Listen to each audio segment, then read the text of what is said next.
Good evening. Good evening. All right, let me figure out why my screen looks like this. Hold on a minute. Oh, there we go. Good evening, everyone. And it's so exciting to be here with you all. We're going to give everybody a few minutes to get logged on because I actually came on here a couple seconds later than I wanted to. All right, so good. There we are. We are live. We are live. We are live. And it is Monday. And we know what today is on Mondays. All roads lead to book club. Book club. I am super duper excited about today's book club. When we ended off last week, I promise you, it felt like a jab, jab, jab, a dual kick, uppercut in such a good way. Like I don't know about you all, but growth is so uncomfortable, but it's uncomfortable in a very good way. It's so good for us. And so as you're logging on, let me know what city, what state, what country you are logging in from. I'm going to let you know why book club is so important. So maybe what's up, Chandria Willis, right? Maybe you may not understand why book club is so important, but book club is so important because you cannot pour from an empty cup. So every single Monday, I am here to fill your cup. Another reason why book club is so important in personal development and growth, it's so important because leaders are readers. And if we desire to lead in any capacity, we have to be able to take our mind places that our body hasn't gone. Let me say that again. Leaders are readers. And in order for us to lead, we must grow. We have to be able to take our mind to places that our body hasn't gone. I think that is a good enough quote to put in the comments. Come on, Nina. I got to pat myself on the back. You got to be able to take your mind or let your mind go somewhere. I see you, Robin and Tedra, that your body physically may not have gone. All right. I see you, Bridget. And so listen, y'all make sure you take this link and you go and share it. Let people know that we are live. I'm going to go ahead and do the same thing and let people know we are live. We are live, right? So that people can click on. And another reason why book club is so important, personal development and growth is so important, is because we are never ever going to earn more than we learn. So what did we say? Book club is important because you cannot pour from an empty cup. I am here to fill your cup. You also, leaders are readers, and we have to be able to take our mind to places that our bodies may not go. And then because we're never going to earn more than we learn. And if we know that we don't have what it is that we want in life, it is because we are not who we need to be in order to have what we want in life. Does that make sense? Does that make sense? Yes or yes? And so that's why book club is so important. And I happen to have a gift. And the gift that I have is to literally help you to the mind of the author. Help you to understand the mind of the author. All right, so we're going to get started. Hello, Cherise. I see you. Atlanta, Georgia is showing off. Georgia is showing off today. We see Michigan. Y'all showing off. Y'all always showing off in Michigan. I just wish it wasn't so cold in Michigan. However, we talked to a lot of people. We were at the Greatness Derby yesterday, and we met a lot of people from Michigan, and they were like, "Nah, we left Michigan because it was cold, and because it was so cold, they was like, it was just depressing, like a." The one guy said there was like a spirit of suppression on the entire state. He said just because it's just so cold there all the time. And one of the young ladies, the young lady that did my makeup yesterday, she's also was living in Michigan for a while. She said, I really got tired of it being cold 6 months out of 12 out of the year. So anyway, that was just a little, if y'all in Michigan, get on out of there. Anyway, right. So we literally got a beat down last week. We're reading the 8th declaration. We shall inspire greatness. Now it's 9 months of cold and 3 months of warm. Oh, ain't no way for me. Ain't no way. All right. And so I don't know about you all, but we're reading the Motivation Manifesto by BRENDON Burchard, 9 declarations to claim your personal power. And I'm almost sad to know that we're getting ready to be done with this book. But this book for me was like the book. It was the book. What's up? We got Aunt Carol and We've got my mom B, right? This book, if we read this book and we're still the same after reading this book, we wasted our time. And if you read this book and you don't have a changed mindset from your fixed mindset, the one you started with, if your mind is not different, by the time we finish this book, you need to start over and do it again. Because that means that you didn't yield your will to the will of change. Okay? So this chapter, We Shall Inspire Greatness, has y'all, where I thought, that's right, thank you, Dr. Bramwell, for putting those hashtags in the comments. I thought that we had read the toughest chapters of the book until we got to this chapter. I see it's a whole lot of people that didn't come back from last week. It was this chapter right here. This gonna be the one. This is gonna be the one. And so I want you all that have been with us every single week to comment, put it in the comments. What has this particular book done for you? What has this particular book done for you? I know for me, it is just wow, is all I can say. So we are at Writing Our Ship. We are in the 8th declaration of the Motivation Manifesto.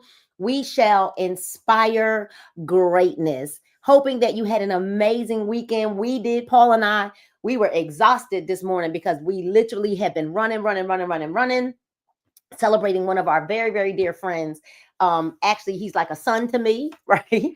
But learned so much from him because I put myself in the environment as someone who's there to learn.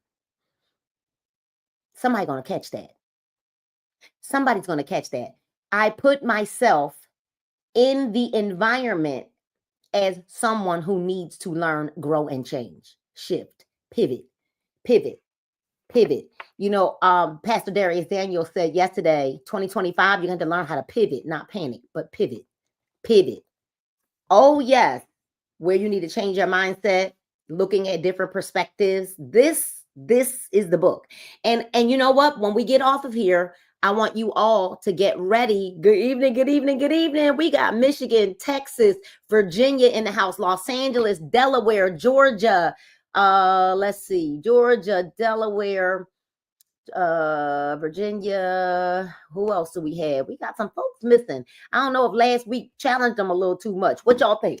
Okay, so we're getting ready to get started on finishing up. We shall inspire greatness, the 8th declaration of the Motivation Manifesto. Writing our ship. This says we must begin at home. Let us sit down tonight with our families and take an unflinching look at whom we have become. Woo! Like, we just read the first sentence and it's already like bam. Thank you, Ms. Deb. We must begin at home. Begin at your dinner table. Begin in your home, on the sofa. Let us sit down tonight with our families, with our loved ones, and take an unflinching look at whom we have become, and whom we haven't become. Are we being solid lovers and parents, good and true children, faithful supporters of those we care for? Is our own house in order? What could we be doing better in the world as a family? Now, here's the deal. This book is not saying we're bad people. This book is saying challenge yourself to be more. Y'all put that in the comments. Be more. Challenge yourself. This book is not like you're a bad person. No. What it means is we still are on this earth to evolve and grow. That is why we're here. We're not on the earth to remain the same.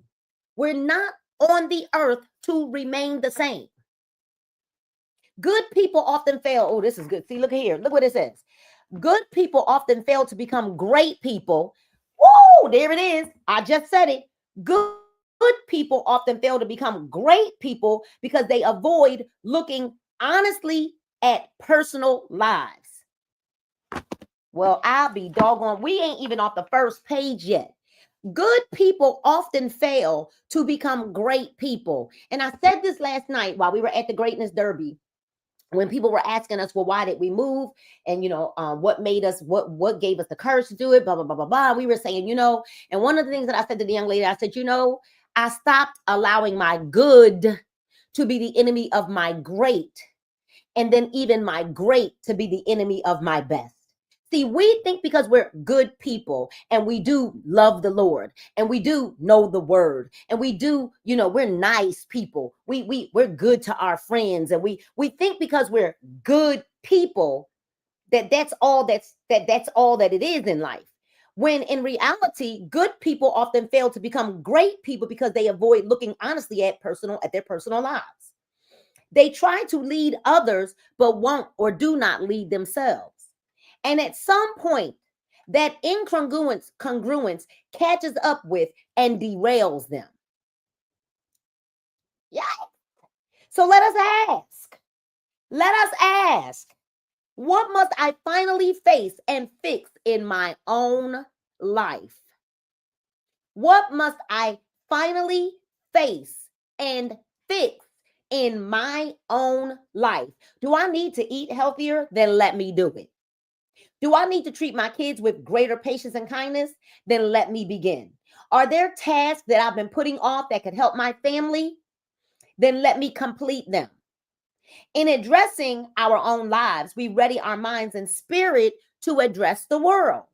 As we seek more influence, and here's the deal, as we seek more influence, because here's the deal, we should be seeking more influence. That is the problem. We don't have any influence over people to help make a change or a difference in our lives. See, we think we had influence until you needed to have influence over people. We think we have influence until it's time to have influence over people, and then you realize you have none. Influence will lead to affluence. I want y'all to put that in the comments. Influence, I see you, Miss Gloria. Influence will lead to affluence, because influence and affluence are two different things. So as we seek more influence and attempt to change the world, we will draw more attention to our lives. This should inspire us to care about being a role model and motivate us to write our lives. If we are to be solid for our collaborators, let us be solid for our families. If we want people to have energy for their tasks and duties, then let us take care of ourselves so that we are their inspiration. There is no great philosopher or leader who is not taking care to remind us that we must be the change we seek in the world. We must be the change that we seek in the world. I was just talking to Paul, and I actually just put it in my stories.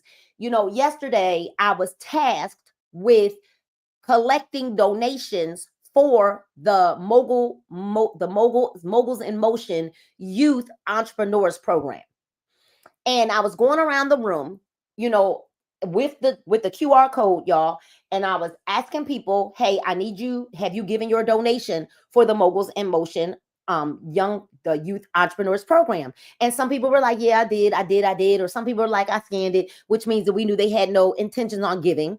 Because we were saying it didn't have to be $3,500 per kid. It could have been $100. It could have been $500. It could have been $50. It could have been $25. It could have been $5. Right?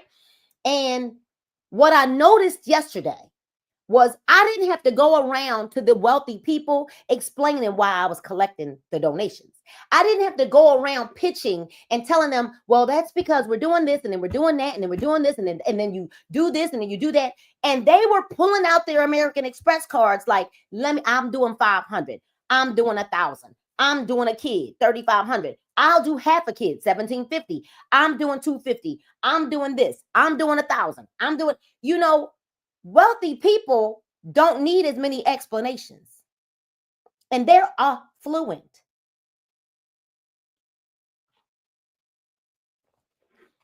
Standing apart. Somebody gonna catch what I just said. Once we get our homes in order, we must seek to reconnect with the world. And that is because too many people think that money that goes out is never coming back. See, you keep seeing when you're spending as a loss or investing as a loss. You think that because this money comes out of your cash app or your bank account or your check or whatever, that it's never coming back. Once we get our homes in order, we must seek to reconnect with the world. Our aim must be to help others find their own meaningful projects and causes. So if you want to have influence, and if you want to have affluence, first, if you want to have influence, you got to change who you are. Secondly, if you want to have affluence, you have to have influence. And your influence should then help other people find their own meaningful projects and causes. This is a vital distinction in an age when so many leaders are shoving their own agendas down the throats of their people. They have forgotten that service is not a selfish act.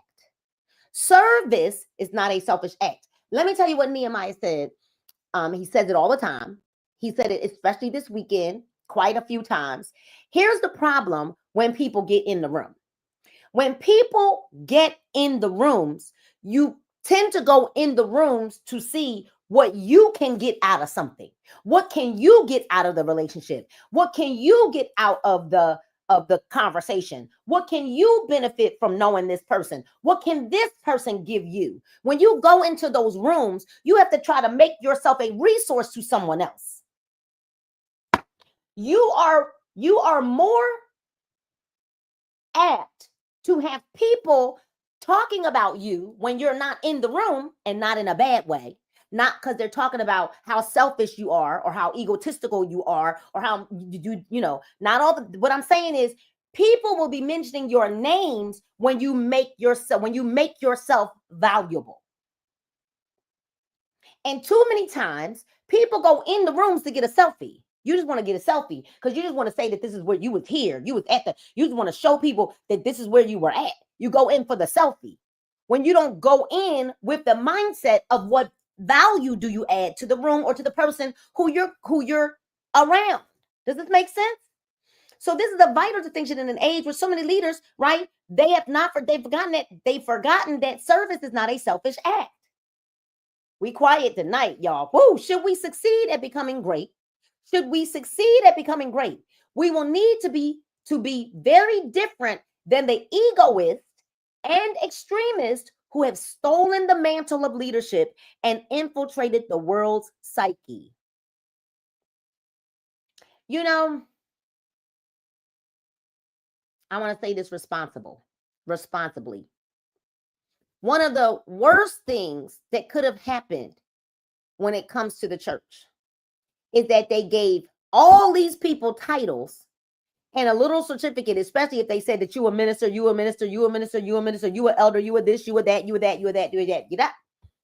And they do it, or they've done it many times to keep people there.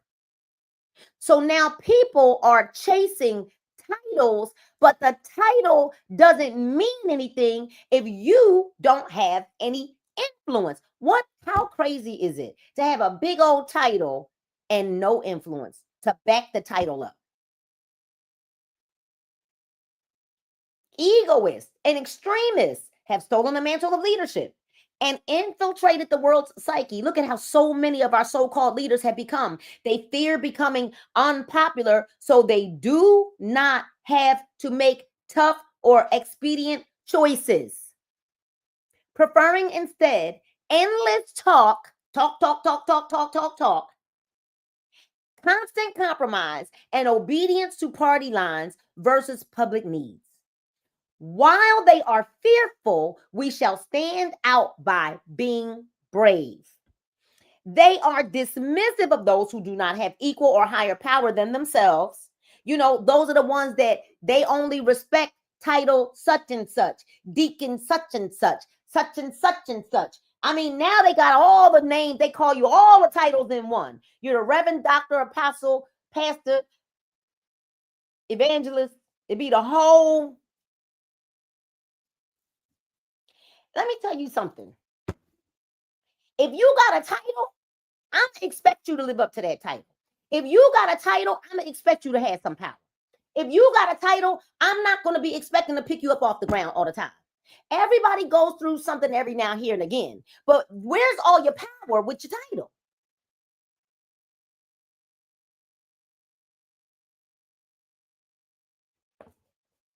They fear becoming unpopular. While they are fearful, we shall stand out by being brave. Where is all the power of God with all these titles? Where's the power of God? Even if you didn't have influence like this in the world, where is the power of God? They are dismissive of those who do not have equal or higher power than themselves, rarely speaking with the common people and those on the front lines. We get that from all them title people. While they are elitist, we shall be humble and in the field with those we lead. Where do you lead? See, that's the problem. People think that leadership is a title. Leadership is what you do because you lead by example. So I'm never going to tell, I'm a network marketer and in my network marketing businesses, I'm never going to tell somebody to go get some customers and I don't go get some customers myself. I'm not going to tell somebody to get business partners and I don't go do it myself. I'm not going to tell somebody as a content creator to go create content on a regular basis to find your niche and you'll get rich and I don't go do it myself.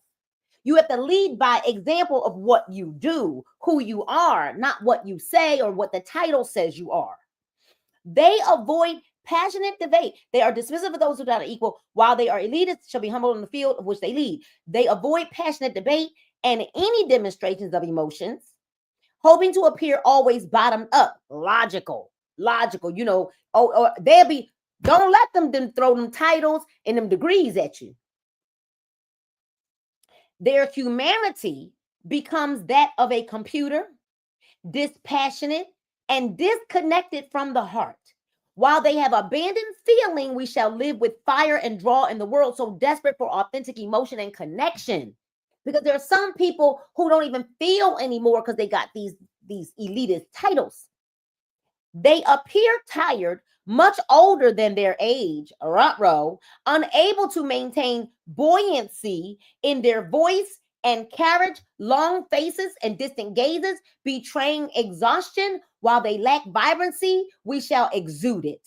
Their public discourse and policies cater to the loudest complaining derelicts and extremists around them, perpetuating language and beliefs that are of the lowest common denominator while separating us into camps of stupid stereotypes.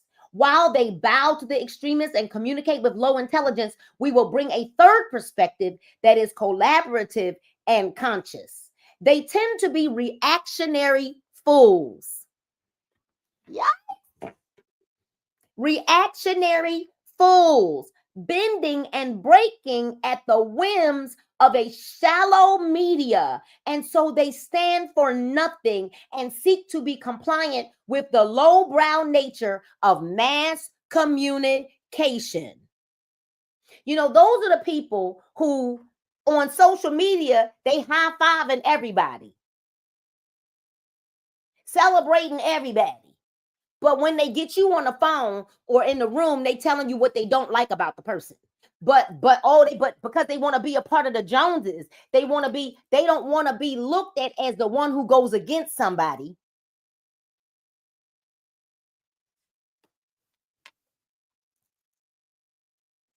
This says, y'all heard what it said.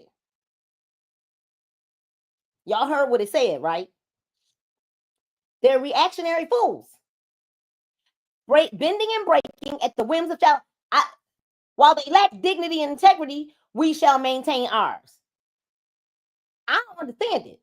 If I don't like a person, I don't fake it. I'm not mean. I'm very respectful, but I'm not going out of my way. They shirk responsibility. Lord have mercy. Always pointing and blaming like spoiled children. Woo-wee! While they have remained unaccountable and refuse to own their actions and results, we shall always own ours. It's always somebody else's fault. They are greedy for the spotlight and the money. And so they stunt for more dollars and power. While they are greedy, we shall be simple and fight for those who suffer from lack. They favor the experts and the comforts of the status quo, forgetting to listen to the youthful and inexperienced who might view the world and its problems from a fresh vantage point. While they dismiss the uninitiated, we shall make them our friends and advisors. They are cynical, believing that change can only come slowly and through formality and tradition.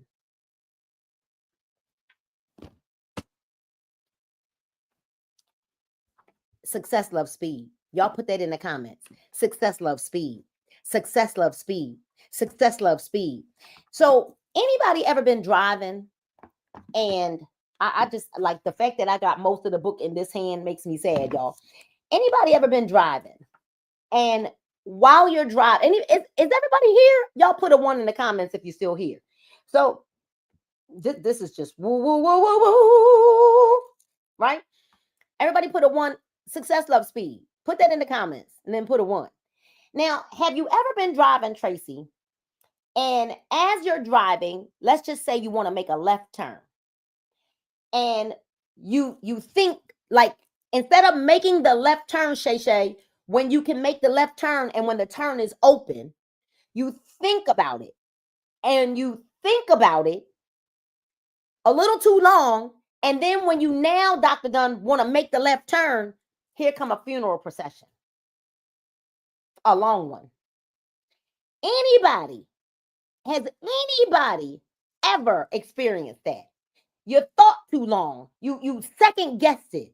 And now you're waiting. You're waiting. You're waiting. Anybody ever been there? Has anyone ever experienced that? Anybody?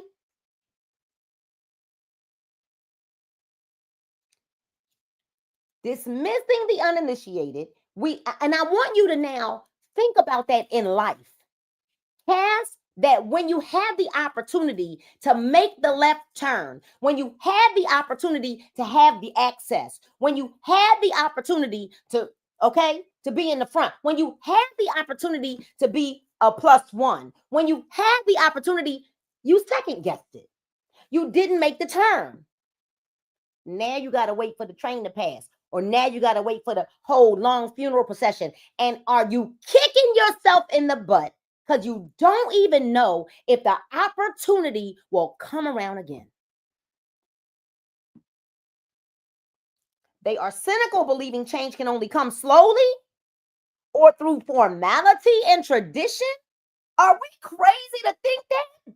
While they have not experienced the power of a movement, we shall begin a movement of our own. I don't know about y'all, but we didn't start a movement of our own. Y'all might want to hit somebody up tonight. Hit us up tonight about 8 o'clock. We are getting ready to start a movement of our own. Oh, absolutely. Oh, absolutely. Oh, absolutely. Because you haven't experienced the power of a movement. What happens when people really come together to create massive movement? We must demand these things of ourselves. Let us be so bold as to lead in new ways. Somebody ought to put in the comments, new ways. New ways. Standing apart from those who have been failing to raise our businesses, our communities, and our nations to higher levels of excellence and greatness. No matter the position we hold at work, at school, or in our community, we shall show the world be an alternative example by always caring enough to be remarkable and unifying. You can't pour old wine in new skins. Because when you try to pour old wine, Tracy Faneuil, into new skins, Robin Ball, they burst. Every prophet, every pastor, every person that I know and trust the God that's in them It's talking about the new in 2025. Pivot, pivot, pivot, pivot, 2025. Darius Daniel, y'all, if y'all didn't listen to Darius Daniel's word from yesterday, y'all need to go back and listen to it. It was powerful and literally less than 30 minutes. Listen to it. Open up our mind in a world that's struggling for hope and wanting for light and leadership. We shall seek to shine as beacons. Few argue that the world is in need of a new and different is in need of new and different leaders. So let us sit down tonight and write our manifestos for how we will be different. How will you, Robin, be different? How will you, Tedra, be different? How will you, Aunt Carol, be different? How will you, Tracy Faniel, be new and different? How will you, Tracy Weatherall, be different? How will you, Deb, be different? Miss Deb. How will you, Miss Gloria, be different? How will you, Deborah Moore, be different? Dr. Bramwell, Lynn, Shay Shay. How will you be different? How will you be different? We've got to now understand we got to be beacons and lights, right? Few argue that the world is in need of a new place, right? So let us sit down tonight and write your manifestos. Let us write and write some more. What beliefs and cause will we support? How will we approach the issues and problems of the world in new ways? What will inspire a new movement? How can we rise? How can we rise? There's a song that I love. I think it's Vanessa Bell Armstrong or something like that. Yet still I rise. Never to give up. Never to give in. Or somebody sings that. I don't know if it's Vanessa Bell Armstrong or Yolanda Adams. Y'all need to go listen to the song. Write it down. Yet still I rise. Beautiful song.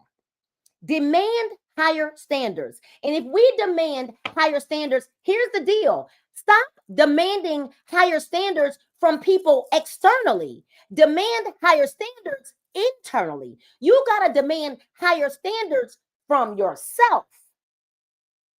Nina, you got to demand, and I do every day. Every day. I'm like, oh no, I got to be better than yesterday. Every day, demanding higher standards for myself. If we will make our difference, it will not be alone. You need other people to be involved in this movement, the power of a movement. And so we must learn soon not to fear demanding that others rise to higher standards. Meaning the people around you demand that they rise to higher standards. Let me tell you why, Tracy Faniel. Let me tell you why, Aunt Carol. Let me tell you why, Robin. You know why most people can't demand that the people around them rise to higher standards? Anybody know why? I'm going to let y'all answer. Y'all mind if I drink some of this juice while we waiting? Y'all mind? I'm not going to promote it. It's just some fruit juice.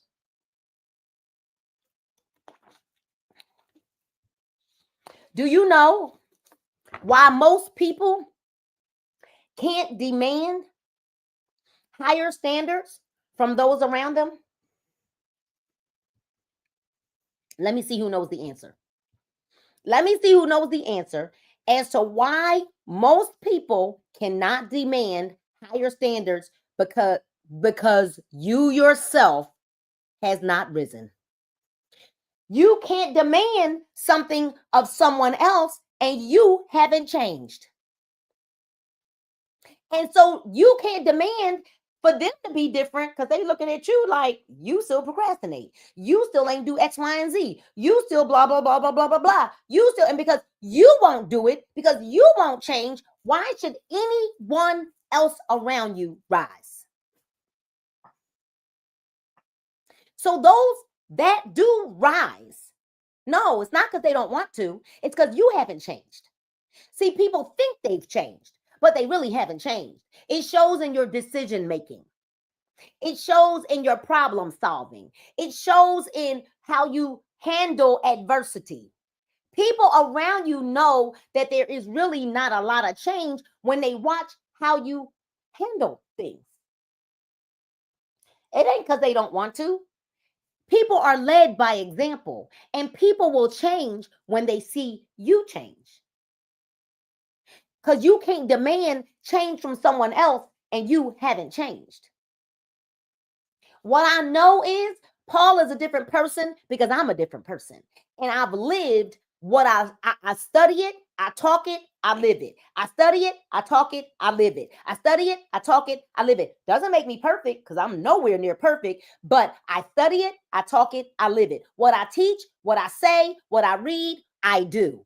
And I take action, and I take action immediately. I don't wait to take action because you can miss the turn when you wait to take action. You miss the turn when you wait to take action. So let us write, right? We're going to write. How can we rise? If we will make a difference, it will not be alone. If we are to inspire real change and progress, then we must expect more from those around us than others do. This is not new territory. There is a well-blazed trail to greatness from a long line of hardworking and honorable men and women who gave us the freedoms we enjoy today. Where would we be today without a Rosa Parks? Where would we be today without a Martin Luther King? Where would we be today without a Jackie Robinson? Where would we be today without a Malcolm X? Where would we be today? Where would we be today without a Gandhi? Where would we be today without a Harriet Tubman? Where would we be today?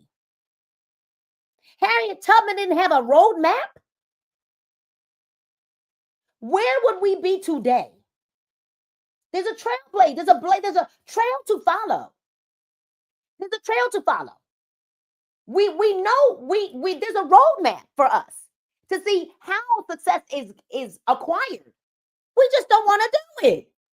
We don't want to do it. So now, because you don't want to do it and you haven't been honest with yourself, because you don't want to do it, you cannot ask for change from other people around you. So when the people around you or connected to you are not changing, it's because you haven't changed.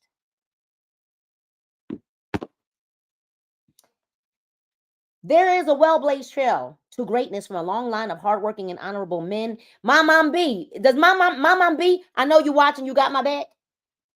You got my mom B got my back, right? So the hardworking and honorable men and women who gave the freedoms that we enjoy today, what were their secrets to success in achieving great things and inspiring others to contribute?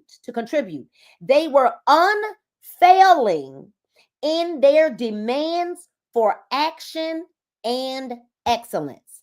There it is. How did our predecessors, how did the other trailblazers achieve what they did? They were unfailing in their demands for action and excellence. How in the world can you demand excellence from someone else when you don't demand it from yourself? I'll wait. Is this when the people hang up from the book club? This ain't my words, y'all. This is what the book says. They demand action and excellence from themselves.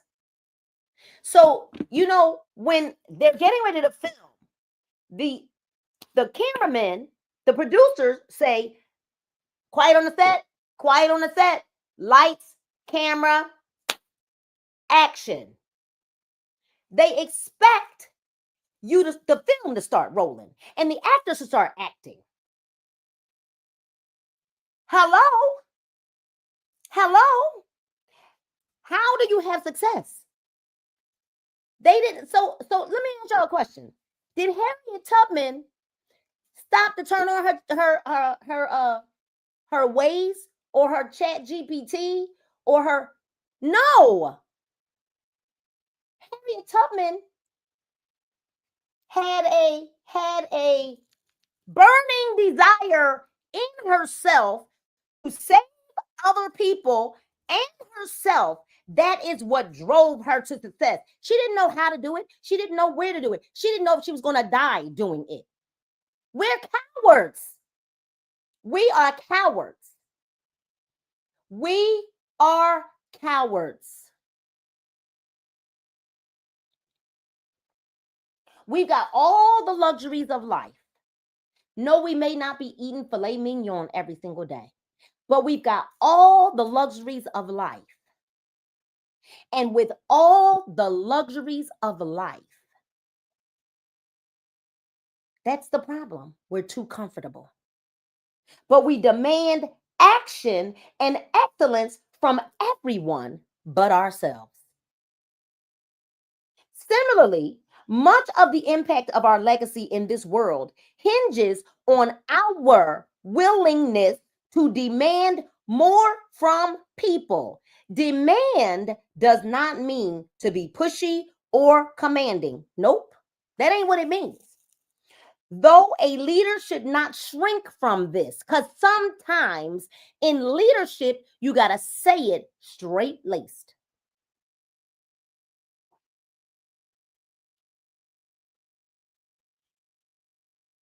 Demand means setting expectations. And if you don't meet these expectations, sorry, I'm not waiting. Next. Demand means communicating with candor, constantly holding people to high standards by incentivizing those who rise to the challenge while simultaneously calling out and coaching those who do not. Because many do not like the concept of reprimanding others in today's overly tolerant environment. Overly tolerant. Oh, that's just how they are. Oh, you know they just old. Oh, you know they don't mean no harm. Oh, you know that da. Just tolerate any old thing. Where people want to be friends, not leaders.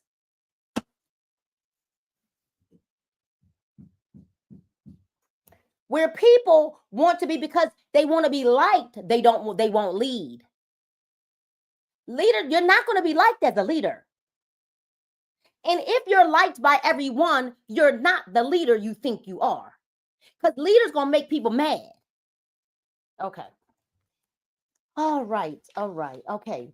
Where people want to be friends, not leaders. We must revisit the concept. A society that lacks good people willing to speak against evil or low standards can only devolve into darkness and mediocrity. So, because we won't deal with it head on, somebody mean and nasty, and you won't deal with it. What? What? Hurt somebody's feelings. So that means you really don't care about people the way you say you care about people, because you don't care about leaving them the same way that they are. When people do something wrong, they need to be told that they are doing something wrong. That's what the Bible, I'm not the Bible. That's what the book says. When people are doing something wrong, they need to be told they are doing something wrong. If not, standards slump. That's what this book says. It says the teenager who is hurting others needs to be told to stop without apology, lest we desire an entire generation of selfish and cruel adults. The politician who is lying needs to be called out, lest we desire a nation led by liars. The co-worker who cuts others, who cuts corners, I'm sorry, I couldn't see, needs a talking to, lest we despise a workplace full of cheaters and schemers. This is what a virtuous world requires: candid people willing to hold high standards for themselves and others. We must learn to shape and confront others' beliefs and behaviors so that everyone is moving forward to a meaningful goal. This often means telling people that they are not measuring up or that they could be contributing in better ways. While terrifying for many and unpopular in a world that tells its people not to rock any boats or expect anything significant from others, what is the alternative? To keep quiet as the world becomes increasingly apathetic and dishonest and debased. You know what one of my mentors says? Everything in life and business gets better when you get better with words. Marcus Rozier. Everything in life and business gets better when you get better with words. Everything in life, if you sound the same today as you did a year ago, something is wrong. I remember when I first started speaking on live Zooms, I used to say, to the point where what I did was I went back and started listening to myself to hear how bad I sounded so that I could correct it. And I counted one time how many times I said, So, now I don't say the word, I make sure that when I'm talking, I also don't sound churchy. Because when I'm talking in business, I don't need to sound like I'm getting ready to preach. However, you can know the Lord and still incorporate God in your message without sounding churchy. There is a difference.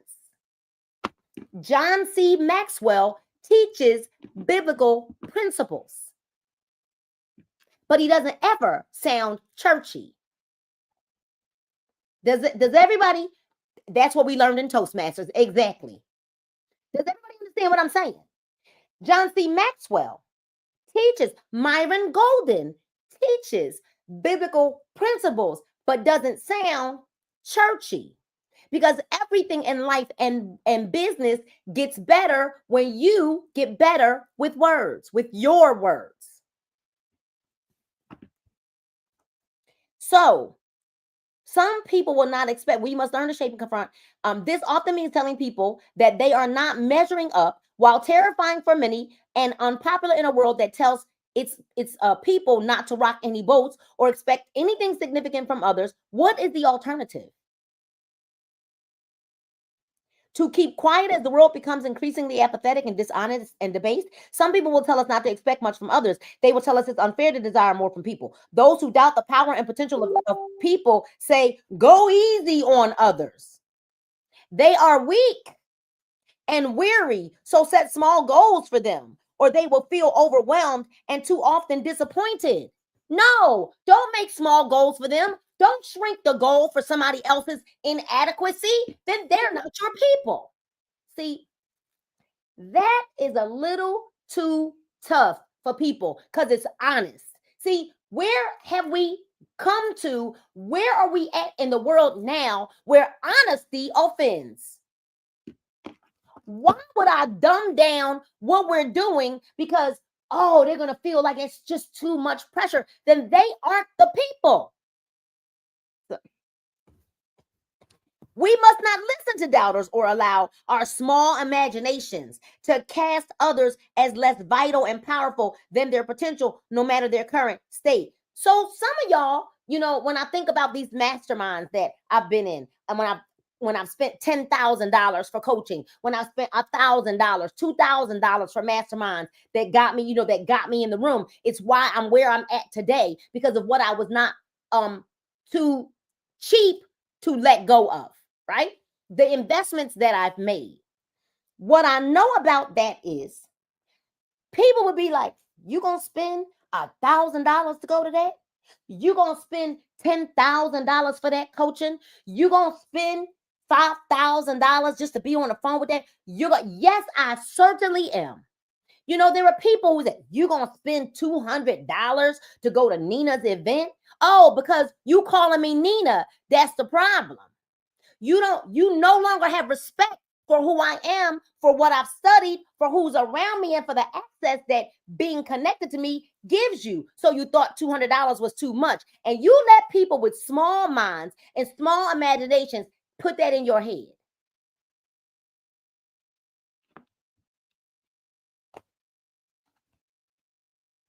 You're going to spend $300 to go to a networking event? Yeah, I am. I'm going to spend $300 to be in a room full of multi millionaires for the one thing that I might hear, for the one connection that might open a door for me. Yes, I am. I don't spend it, I invest it. I invest it according to what I want for my life. So I don't even get around people who think that would be too much. Somebody's going to catch that.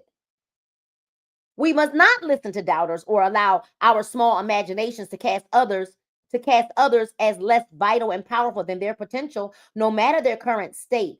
Who are we to question someone's ability to grow or be great? or to diminish the latent powers of God's children. Who are we? Let us note the challenges people face, but let us always hold them in high regard and respect. From this place alone, we will gain their favor and willingness to rise. You never allow yourself to come down to somebody else's level. You always make others rise up to yours. The 9 virtues of greatness. What exactly shall we demand of others? The same we demand of ourselves. But that might be the problem. Like Neo says, you'll work for what you pay for. That's right. While we the same demand of ourselves, conduct becoming of a noble character, attention to both our shortcomings and our strengths, a ready willingness to be excellent in our service to the world, even when it becomes tiresome and difficult. We will do this by inspiring and challenging others to act with wisdom and virtue in any part of their lives upon which we have influence. If we have their ear, let us sow the seeds of greatness by inspiring the 9 virtues of greatness. Let us demand honesty. All people want to live proud, upright lives of integrity. They want to be truthful. They hate having to lie, being exposed as liars, and getting caught in the web of others' falsehoods. Yet, how easily do these same people make small false claims and get away with it by an indifferent society? Let us be the ones to hold the line of honesty and call out wherever it is breached. Let us be the ones who push people to be straightforward in their lives. If someone lies, let us speak to them immediately saying, I am concerned about your level of honesty. This is called candor, and it demonstrates a willingness to hold people to high standards. We must be uncompromising regarding truth, and we must inspire others to be the same. Tracy Famio, I called somebody out about a lie. We were on a Zoom one day and I called somebody out about a lie that they told and they hung up the Zoom.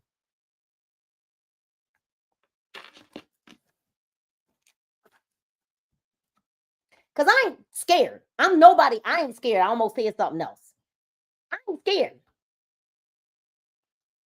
And I called it out. Let us demand responsibility. Many people have an innate sense of responsibility for their actions, but too many avoid it at the name of ease. Ease. They know that they should finish the report that they promised, but they would rather go to the game. They know that it is wrong to not pay their child support, but they prefer to keep the money for their own rent. They know that they should be responsible for their actions, but it's easier to duck their duty and blame their parents or their culture for their bad behavior. But when someone favors ease over duty, many people suffer. So how many people that you are connected to, because you favor ease over duty, how many people are suffering? How many people are suffering because you won't get uncomfortable? How many people are suffering because you won't take action? How many people are suffering because because this says, but when someone favors ease over duty, many people suffer. Our job as leaders is to activate and encourage a more responsible nature in those we encounter. When those we influence fail to do their duty or to own their reality, we must help them see the full canvas of negative consequences that they are creating for themselves and others. We shall say, do you realize that when you failed to complete your responsibility and turn in that report, that your entire team was put on hold and left uninformed in the last meeting? Are you aware of the fact that by not paying child support, your son has taken to stealing food from the corner grocery? Can you see that all this blaming of your parents and culture isn't getting you anywhere? That you alone are responsible for your actions and direction in life, regardless of the past?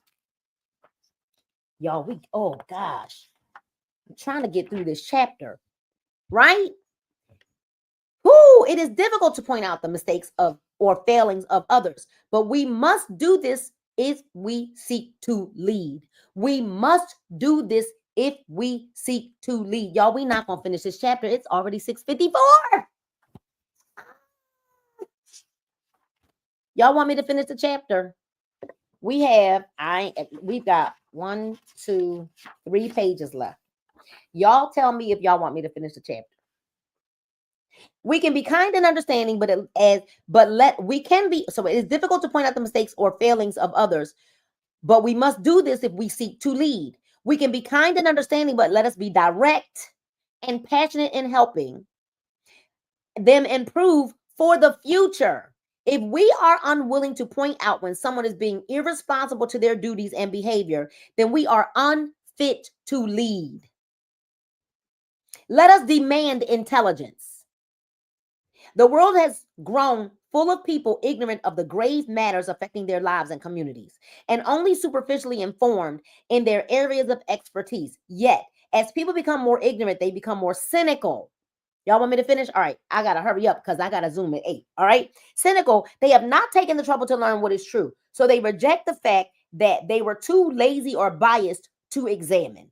We must not continue celebrating ignorance in our society. Our modern culture adores the moron on television, the brainless face in the magazine, the thoughtless extremist on the airwaves. We mustn't be blind to the fact that our children are seeing this and becoming blind themselves. If we are to be great, we must take responsibility to help others learn, explore, think critically, and grow in wisdom. For all those we influence and lead, we must be role models and expect more thoughtfulness and intelligence. Let us not fail to ask our children to study more, our co-workers to do more research, our media to present more balanced and informed news. If someone asks us to ignorant questions, we must encourage them to spend more time preparing. Woo-hoo! Yeah, don't ask me no crazy questions. Go study for yourself. Ooh. But see, we want to be nice and we just want to give people the answers. Do you know that giving people the answers doesn't help them at all? Anyway, if someone asks us ignorant questions, we must encourage them to spend more time preparing. If a coworker acts ignorantly, we must advise them to become more knowledgeable and assign them a mentor. And should we witness true wisdom, genius, or creativity in any area in which we serve, let us be its ultimate champion and incentive brilliance. Let us demand excellence. You know, I'm thinking about a show that was on called Doctor. Doc. It's called Doc. Season, just one season. And the reason why I loved this doctor show, it came on Fox, but it also came on Hulu or something like that. The doctor who was in a car crash and ended up with 8 years of amnesia. She couldn't remember 8 years of her life. She retook the boards, became a doctor again, but she was the chief of the hospital. She was the chief of staff. And she was not very nice as the chief of staff, meaning she said what she said. She meant what she said. But guess what? She was a bad girl. She knew her stuff. She was the best doctor that the hospital had.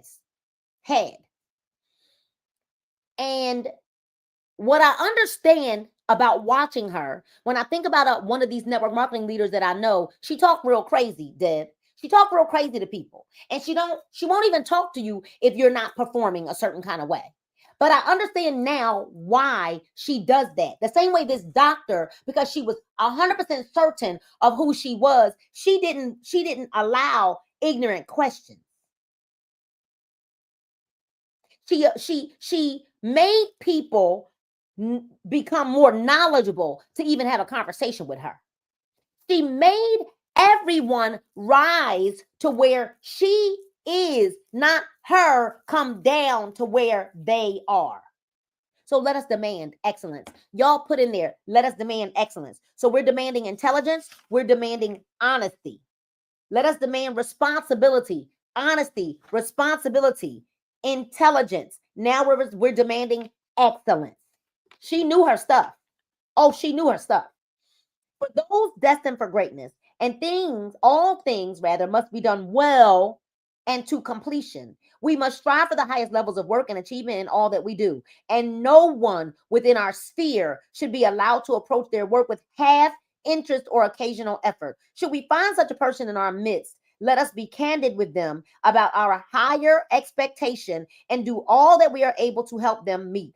But should they fail to meet it swiftly, we should send them as swiftly away. So if they don't come up swiftly, swiftly send them away. That's what the book says. Swiftly. You won't, because everything in life and business gets better when you get better with your words. Marcus Roisier. That's his line. And I'm going to always tell you that that's his line. You can't use somebody else's stuff and not give them credit. And he said no every time you say it, not just one time, because it's called plagiarism. So everything in life and business gets better when we get better with our words. Marcus Roisier. So the book says, but should they fail to meet it swiftly, we should send them away swiftly. We have no time for mediocrity on our march. I'm on my legacy run. We don't have time for mediocrity on our march. Those who do not share our interest in excellence must be left behind, as they will not contribute meaningfully and they cannot be led on our particular path. We have no need to worry about cutting poor performers loose. We have no need to worry about cutting poor performers loose. My God, they will quickly be picked up and find their own place. This is not being dismissive or cruel or unappreciative. It is simply allowing people to find out where their level of contribution and talent is really needed. So maybe they're better served in another area. We do not judge them and we do not seek to fix them.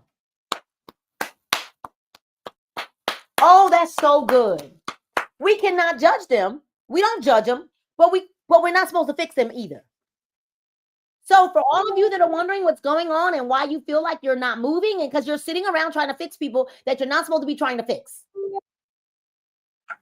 Oh. On our own journey, we are merely choosing to surround ourselves with those who align with our values and our mission. We must never be shy in setting the expectation for world-class performance. Widely shared, it becomes an unwavering standard that inspires everyone to a higher quality of action. Let us demand courage. The world's fate lies with the number of people dedicated. Whoo! The number of people dedicated, where are we at? The world's mission, courageous action, dedicated to courageous action. In all areas of influence, we must defeat our own fears and instill the same strength into those we care for and serve. We must motivate people not to talk, but act. We must motivate people not to talk, but act. Never allowing others to let words substitute for actual effort. We can help others favor action by asking, what have you done about it? As much as we ask, what do you think about it? Nope. Ask people, well, what have you done about it? When we see others shrink in silence or back off from their dreams, we should ask, why? If their response grows thick with excuse and weakness, we should take it upon ourselves to remind them that their innate powers of will and strength. Courage is often cultivated through confrontation. That is big. Courage is often cultivated through confrontation. Oh my gosh.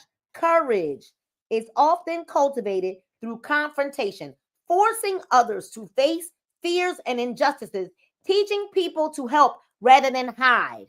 Help rather than hide. Asking for candor over quietness, urging others to stand up rather than back down. Now let us demand respect for others. The glow of respect nurtures all other virtues of human connection: kindness, compassion, fairness, empathy, and love. We must show tremendous respect to those we seek to inspire. Even if we are being strong and demanding with them, and we must ask them to give others the same respect. The more people we lead, the more we can anticipate that there will be disrespect in our ranks, whether toward us or toward others. We shall be the kind of perpetrator, yet we shall be kind to the perpetrator, yet uncompromising in asking for apology and redress. Give the disrespectful person affection and patience, but also clear warning. Do not tolerate any behavior that is dismissive, cruel, or condescending. Should we fail in this, then we ourselves become unworthy of respect. Let us demand vigilance. Among the great, there is a healthy paranoia, a heightened concern of the dark shadows of apathy that could at any moment overtake a shining cause. All that makes constant success possible, drive, discipline, persistence, commitment, come from a vigilant awareness of what we are fighting for, of what might make us fail, of our ethics, of how successfully we are progressing. We ask for vigilance by focusing everyone's attention on the things that matter and by being honest about progress toward those things. We must constantly say, pay attention. Know what we're doing. Now, know where we must do better. Know where you must do better. And know what stands in your way. Great leaders are on the edge on edge in a conscious way, not on edge because they frail and about to fall apart. No, on edge consciously. They are alert, but they are calm. Let us demand service. Too many have forgotten the charge that our ancestors left us to direct our energy, our knowledge, and talent toward making a difference. What are we all fighting for if not to improve one another's lives? See, that's the problem. Too many people selfish. You know, I've seen people who won't give because they'll sit around saying things like, well, ain't nobody ever done that for me. What are we all fighting for if not to improve one another's lives? And everybody has a season, y'all. There's a time to give, and then there is a time to receive. And for years and years and years and years and years and years and years, I was on the giving end. And I'm still giving more than I receive. For our families, communities, and the world, we must rise in service once more. Service is the intent to do good and to do well for others, to be of genuine warm assistance in their time of need. Do the people around us care deeply for others? Do they want to help people? Do they worry about getting it right and wowing those we strive with and serve? Those without this virtue in their hearts must not be within our circle. Remove them at once. It says remove them at once. Those without virtue in their hearts, remove them at once, as the selfish and unconcerned will rip us from glory. Let us demand unity. The pillars of a community cannot be strong when corroded with gossip and pettiness. We must inspire in others their natural tendencies for tolerance, bonding, and community. We must always remind others we are in this together. This is the most basic expectation of all leadership. Once the proper people are involved, that we are on a march together towards something important, that we must work together, stay together, struggle together, and achieve together. What did this say earlier, y'all? Power. There's power in a movement. There says they have not experienced the power of a movement. We about to begin a movement of our own. Movement together. We're in this together. This is the most basic expectation of all leadership. Once the proper people are involved, that we are march forward together, something important, that we must work together, stay together, struggle together, and achieve together. We must work together, stay together, struggle together, and achieve together. Oh, I know it, Sean.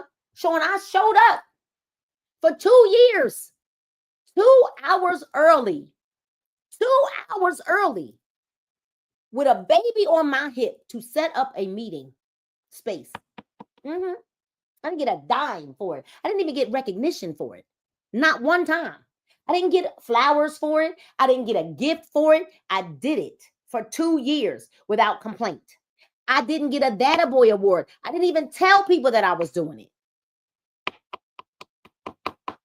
This is the most, see, this is the most basic expectation of all leadership, that once the proper people are involved, that we are on a march together towards something important. Y'all, we are on a march together towards something important, that we must work together, stay together, struggle together. See, that's the part. Oh, Sean, that's the part. People are okay until we got to struggle together.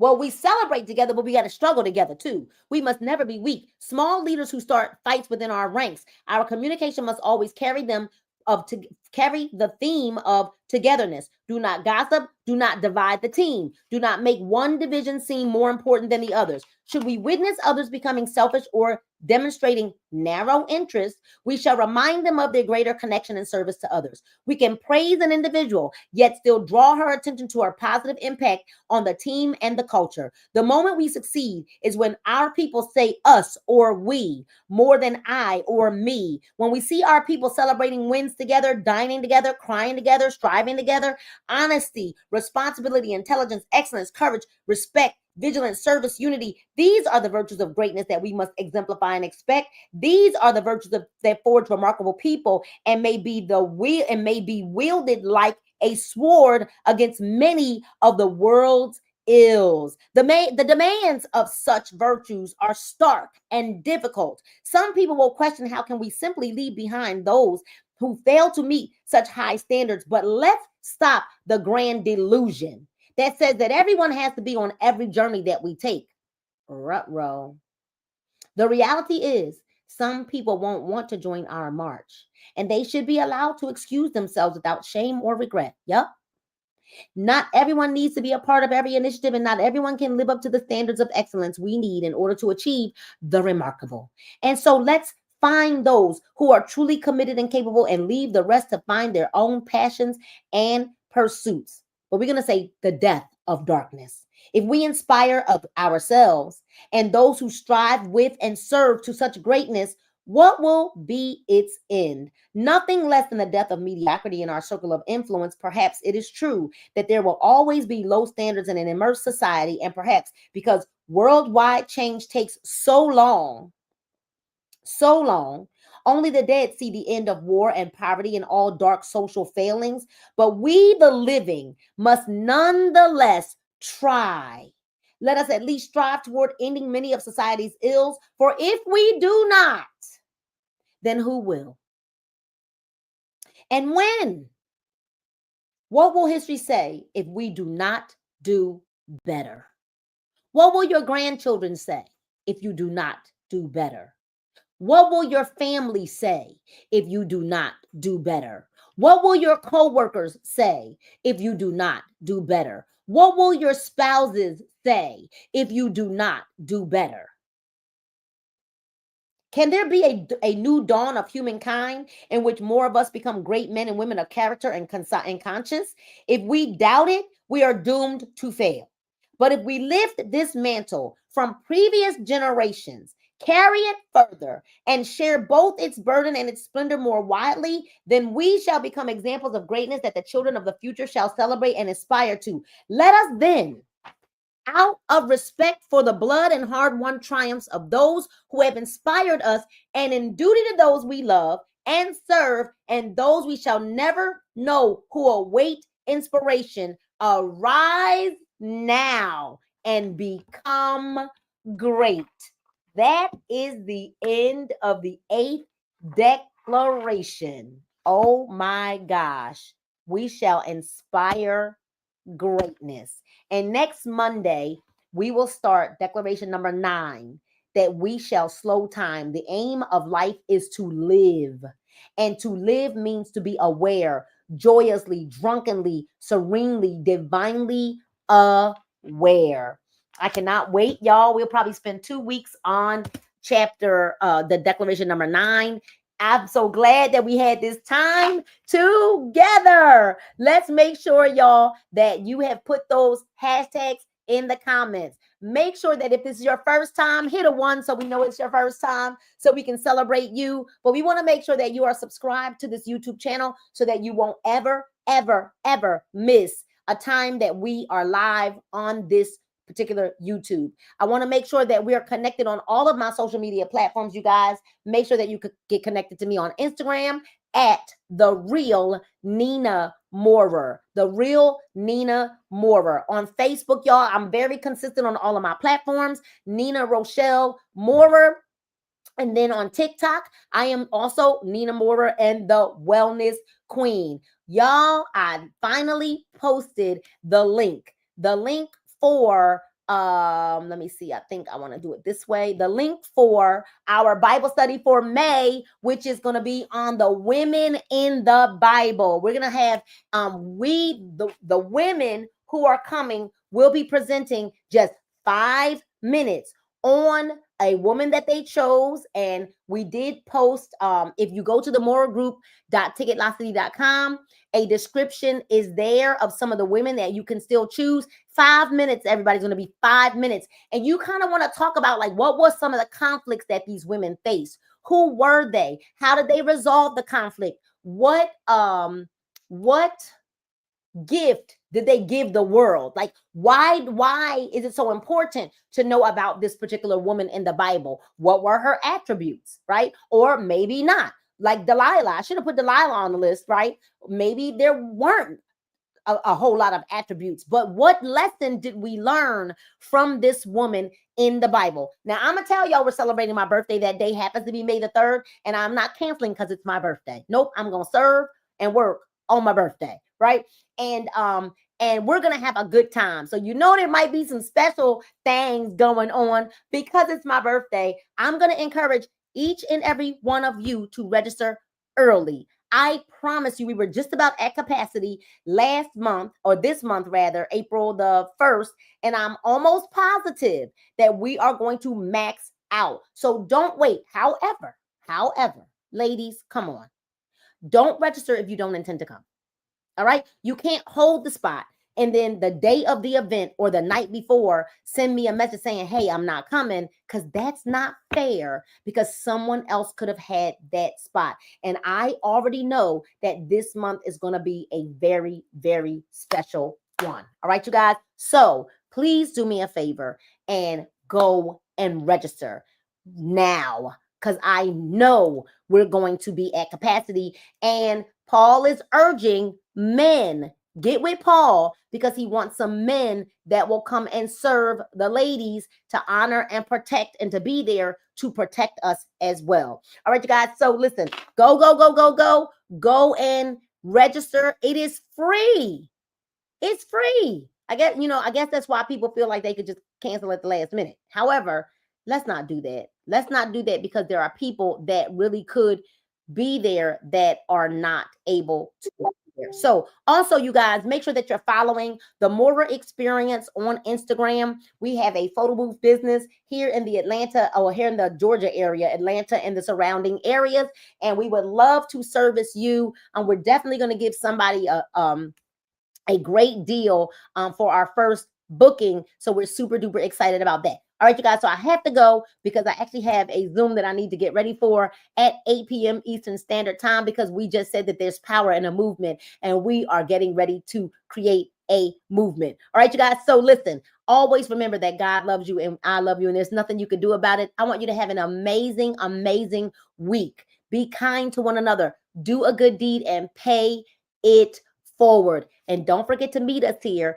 next Monday at 6 p.m. Eastern Standard Time. And if you need to go back and listen to this, maybe it was an Alleluia one for you. I know that this was like woo, woo, woo, woo, woo. Make sure that you're always inviting someone. Invite someone to be here with us on Mondays, because sharing is caring. We'll see you later.